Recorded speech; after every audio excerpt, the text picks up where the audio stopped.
আজ কই আর পাবদা একসাথে বানাবো, কারণ কই মাছ আমি আর আমার শাশুড়ি খাই না। চলো রেসিপিটা তোমাদের সাথে শেয়ার করে দিই। গরম সর্ষের তেলে নুন হলুদ দিয়ে মাখিয়ে কই মাছ ভাজতে বসিয়ে চলে আসলাম মশলা রেডি করে নিতে।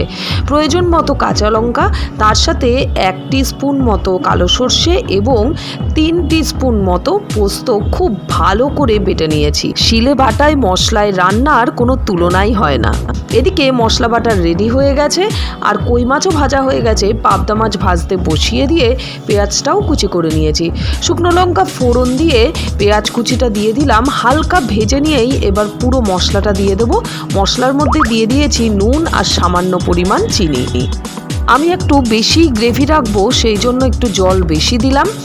ঝোল ফুটে উঠলে ভাজা মাছগুলো দিয়ে মশলা সেদ্ধর জন্য 10 মিনিট টাইম দিলাম। নামানোর সময় ধনেপাতা কুচি এবং কাঁচা সর্ষের তেল দিয়ে গরম ভাতে সার্ভ করে দাও। সাবস্ক্রাইব।